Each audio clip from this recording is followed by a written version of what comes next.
You stand in an open house, you meet buyers, you send out your flyers, you get other listings. It's opportunity. It's marketing opportunities. It's selling yourself. It's the way that real estate works. How do you get other buyers and sellers? You meet other people in the neighborhood.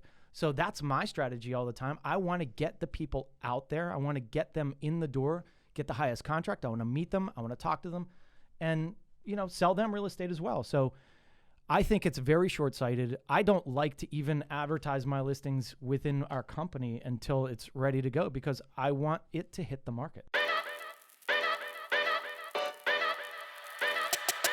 Yo!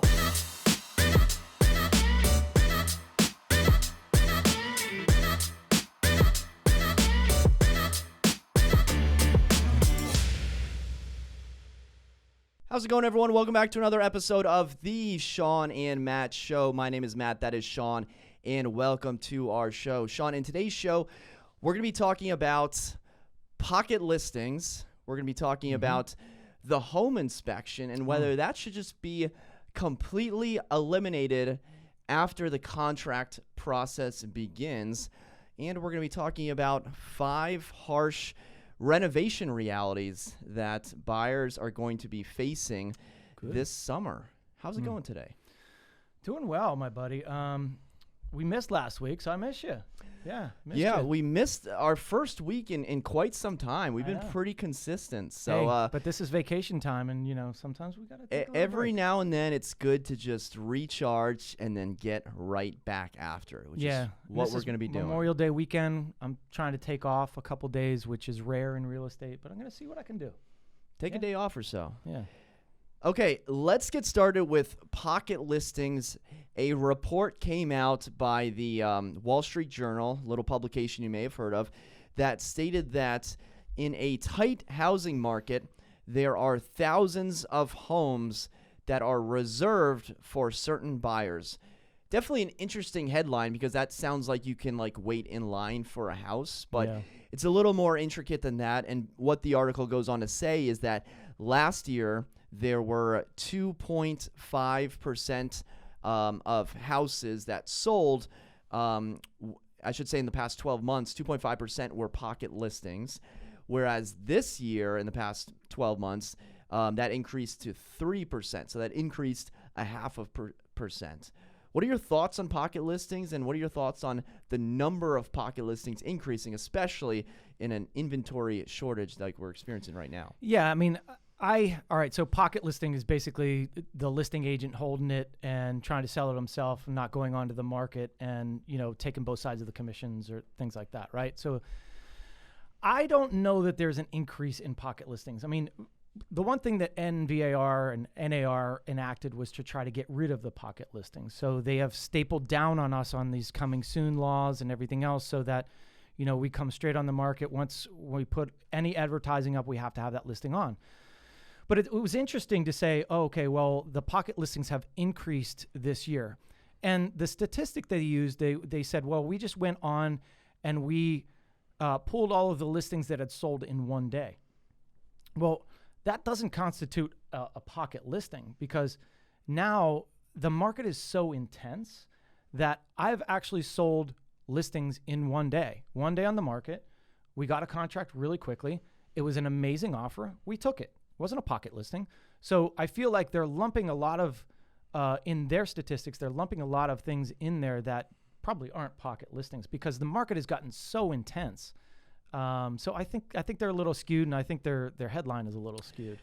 Headline's definitely skewed. The 0.5% represents, I should say the 3% represents roughly 169,000 houses over the 12-month period. I mean, once you get down to a monthly basis, and then once you get down to, that number spread out throughout the entire United States, it's really not that many houses. And, the coming soon policy or the advertising, the pocket listing policy basically says, listen, you advertise the property, got to go on the MLS. However, you can have what's known as an office exclusive or what's also referred to as a workplace unique in the article, where, you can just advertise it.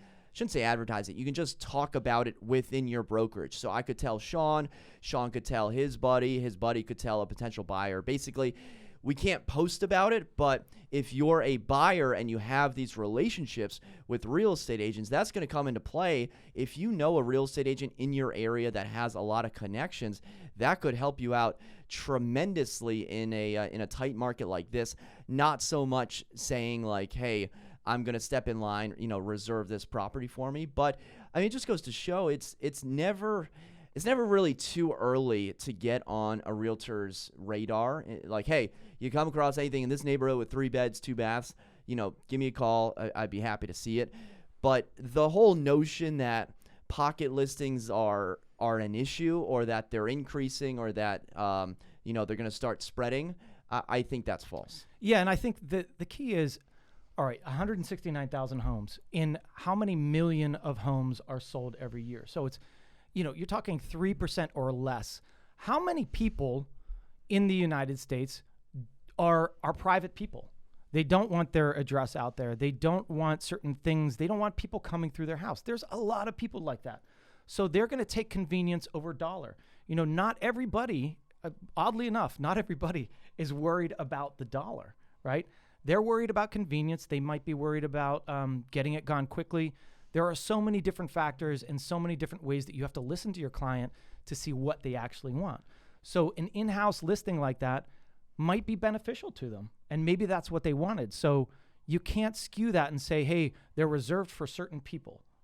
I feel like that's really false, and it's scaring people to the fact that, oh, realtors are taking advantage of people. We're not, for the most part. There's probably some out there that do.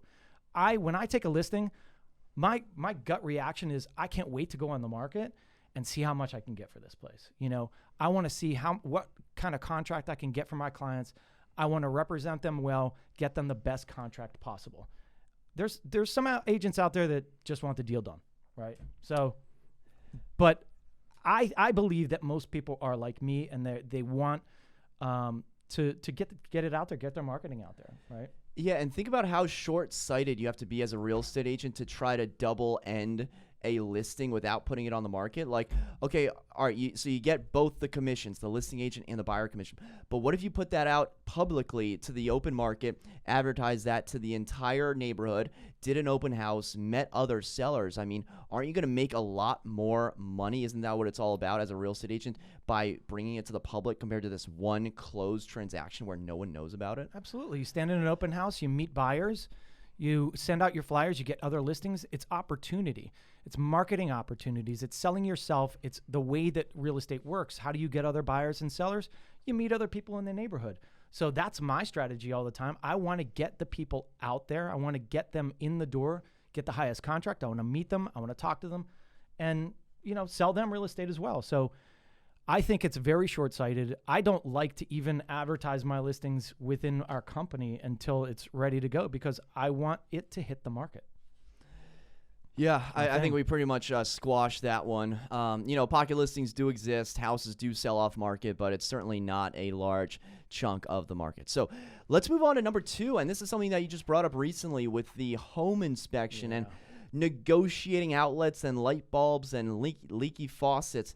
Shawn, once you get under contract, usually that kickstarts the home inspection process, which may open up a can of worms for renegotiating the entire contract. So why don't you tell me what you were telling me earlier off camera about your thoughts on the home inspection process? So the one thing that maybe people that aren't agents don't realize is how much can go into a negotiation of a home inspection.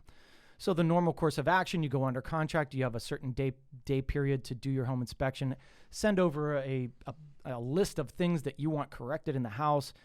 I mean, this thing could get really long, and the negotiations over $1,000 or a couple $100 takes days and years off our lives with the stress and the crap that you're dealing with over and over again on a home inspection contingency.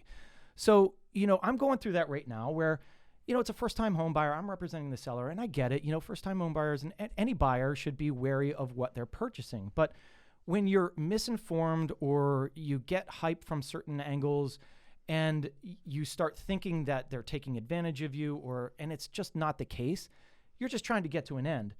Like, let's get to an end already, right? And so sometimes these negotiations can track on and on and on, and then like, oh, let's save the deal and let's get an extension for this so we can keep negotiating and keep.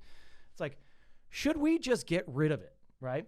And the way I'm thinking is right now is a great example of it. We are in a really hot, super hot market. And so what our buyers are doing now in most cases are trying to get in there and do a pre-inspection. They do the pre-inspection. They say, hey, I know what's wrong with the house now. I'm willing to move forward at price X, knowing all of this exists. So maybe we start doing the home inspection prior to contract, because then we're not negotiating these stupid little things that take years off our lives and end up screwing up deals over $100 or $200, So that's what I'm seeing. I see this, it makes our lives easier as real estate agents too. So maybe I'm just biased because that home inspection process can be a long and, crazy negotiation. But wouldn't it be easier to just go in and say, hey, I really like this house. We're going to have an in-home inspection. And then knowing everything wrong with this house, and we display this to the owner and we say, hey, this is what we found. This is what we're willing to offer with no changes. You as is, here it is, right? Yeah. I think you're not being biased. I know you're wearing the Realtor cap, but you're buying this huge investment, this huge purchase, this huge, property for, you and your family, but you don't know what the health of it is until after you submit the earnest money deposit, after you've gone through all this and that, and then you're hit with the shock of how many things are wrong. I mean, what's the downside of moving that home inspection from after contract to before contract? Because if it's before contract, then if you're planning on escalating $100,000 over, but then the foundation is cracked and the water heater is broken and the HVAC is shoddy, well, that's going to just completely derail you and make you offer a lot less. And maybe I'm just talking into the downsides of that. But I think for the buyer's point of view, moving the home inspection to before the contract, I think there's a lot to be said about that for both sides, because we have buyers and sellers that are holding up contracts over broken garbage disposals and light fixtures and suspected mold in the basement. And this is a $500,000, $1 million purchase, and people are arguing over $200, $300. It's ridiculous. And not only that, they some buyers can then start strong arming you and say, well, if you don't take this, then you have to go back on the market. And a lot of times sellers don't want to go back on the market, or they've lost this 10-day period, this 2-week period, or whatever it is that you're negotiating through on the market. So it's like you're putting the seller at a disadvantage by taking it off the market. So if you would just go in and do your home inspection prior and then write your offer, then we know we're past the home inspection phase. We know that we can just get into the lending and the appraisal state and move forward. I think it's such a simpler aspect of real estate. Yeah, I think there's a lot to be said about doing the home inspection before writing the contract. Even if you're the seller and you're like, well, I don't want them to find out about this. Well, in a seller's market, there's going to be so many offers and so much interest that you're going to have buyers that they don't care. Like, they're going to take on the risks, and they may adjust the price accordingly, but it'll still sell. And if you're worried about them negotiating, well, they were going to negotiate anyways afterwards and just cause a huge headache for you. So I think moving it before the contract, I wonder if other countries, I think maybe Australia might do that, where they do the inspection before and then they just submit it, non-contingent. Yeah. I think that could be really interesting in the future. Yeah, and you think about like commercial real estate, there's like this intent, there's this letter that they go through, and then they do all their due diligence and stuff. Like, I don't know, I just feel like doing that up front is so much cleaner. And by the way, state of Virginia, if you know something wrong, you have to disclose it. So like buyers, sellers, you have to disclose anything wrong with it.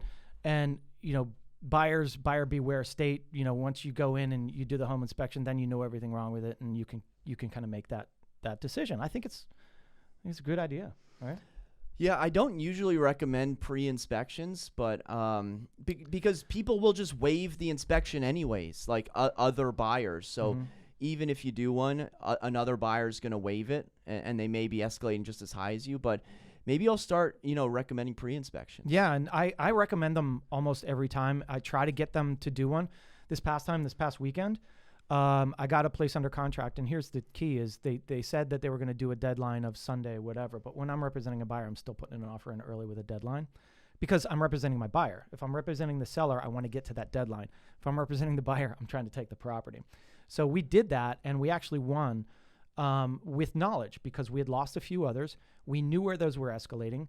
You use that number, and honestly, this house was way nicer, and we never did the pre-inspection because we just wanted to go and get it and get it off the market. So we just didn't do a home inspection. And I was like, there's risk to it, but put yourselves in the last contract that you wrote, right?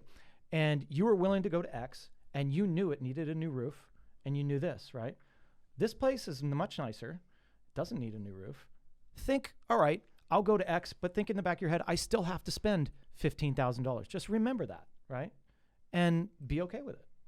Yeah. So, well said. Yeah. Cool. Let's move on to the third topic, which comes to us from Realtor.com. Article entitled 5 Harsh Realities You'll Face When Renovating This Summer. Reality number 1 is to fix what's broken first. You know, Shawn, I was selling a condo a few years ago, and everyone's talking about, okay, I can renovate my kitchen and get more for my money. I can renovate my bathroom and sell it for more. For this condo, the HVAC was broken, and so they fixed the HVAC, put in a brand new HVAC, and then we about to go on the market. They're like, hey, can we list it for more since we just bought this new HVAC? I was like, no. People expect there to be an HVAC. That's not an upgrade. That's a repair. So number 1 harsh reality is before you go out and put in the white quartz and do all the crazy tiling, you got to fix what's broken first. Thanks for letting me know that, because I got a flip coming up. Oh, yeah?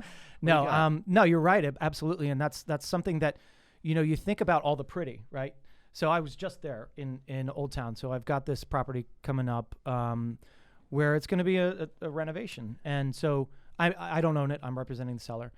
And it's going to be a complete overhaul. But, I just went through the property with them through FaceTime, and we kind of went through it and said, all right, this is what we want to do. I did look at the HVAC system, and I looked at the water heater, and I was thinking, well, these look in pretty good condition, but really, we should have them serviced, right? Have them serviced, have that service record, and yeah, do it the right way, because that could cost you $6,000-$7,000 that you weren't thinking of, and it's going to cost you in the end. Right. Number 2 is anticipate delays. I think you may have experienced this on your own property, and I think it's pretty obvious out there that the supply chains have just been bogged down, whether it's the pandemic, the Suez Canal, insert your crazy 2020 or 2021 issue, and it's going to take you 4 months to get a dishwasher. Yeah, it is. It happened to me. We've seen delays in every aspect of whether it's cabinets, appliances, wood. Everything's being delayed. So make sure that if you're especially if you're buying a property to flip it, make sure you're padding yourself enough money in there to carry that a little bit longer for those hidden time pushes. Number 3, expect to pay higher prices. I think I just saw a tweet from Glenn Kelman, who's the CEO of Redfin, that said lumber prices have increased 300%. So, whether you're building a house, but more so, renovating it, additions, sunroom, whatever it may be, expect there to be a little bit more on top with prices increasing. So article suggesting maybe get a HELOC, a 203K loan, or credit cards, or some sort of contractor financing. Yeah, they've definitely gone up. I think we talked about this 2 weeks ago, where in new construction, I read an article where it was basically costing, for an average sized home, costing about $39,000 more because of the increase in lumber. That's right. Number 4, keep ROI in mind, especially if you plan on selling. Sales prices are going up, but if you're renovating with the thought to sell, you got to take a step back and not necessarily renovate for what you want, but renovate for what the masses want. So, you're not going to make back everything on your renovation, but bathrooms and kitchens, I think, are around 80% of the renovation value ROI, says Tim Ellis, president of TW Ellis in Forest Hills, Maryland. Yeah, it's very easy to get caught up in the pretty, and I do it. I mean, I look at stuff and I'm like, oh my gosh, we could do this, we could put this in here. But at the end, you have to look at your bottom line. And if it doesn't make sense to go with the high-end quartz, skim that off a little bit. And it really depends on what you're renovating, right? So if you're renovating something on the bottom of the market, you don't need to go to the high-end quartz. But if you are renovating something on the high end, you're going to need to put the high-end stuff in there. So, high-end people are going to want those high-end things, right?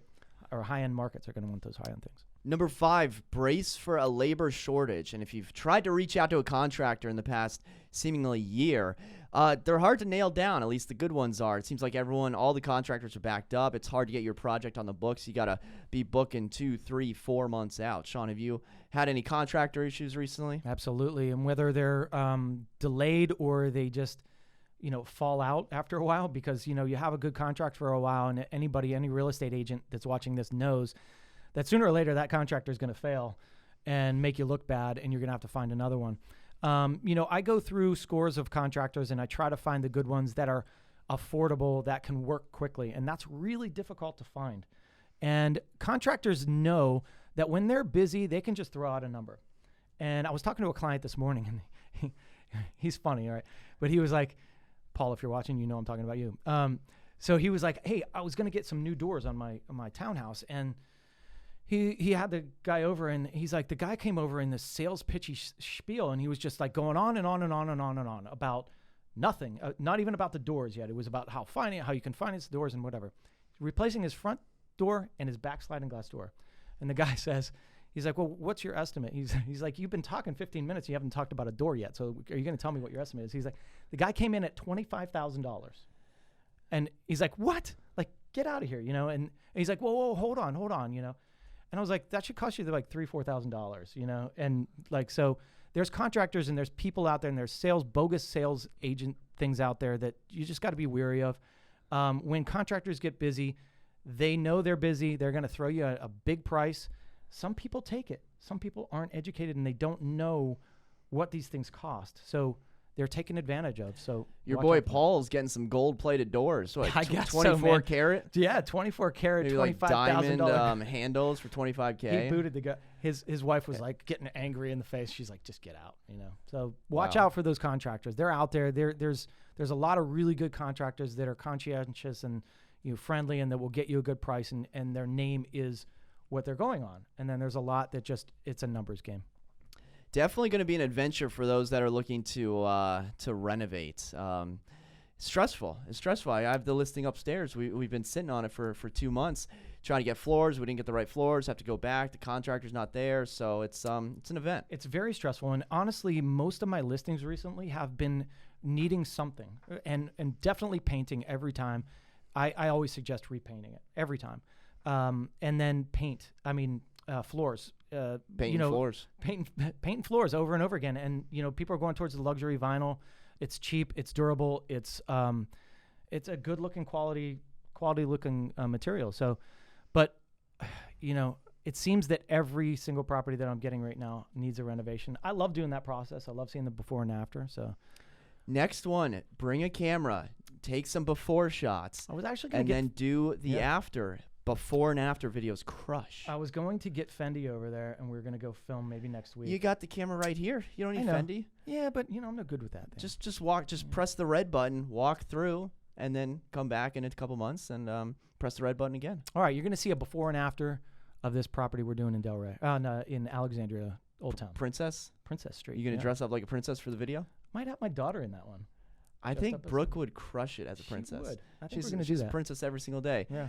All right, guys. Well, there you have it. Another episode of the Shawn and Matt Show. If you enjoyed the content, be sure to hit the thumbs up button, subscribe if you haven't already. And until next time, we'll see you then. Take care.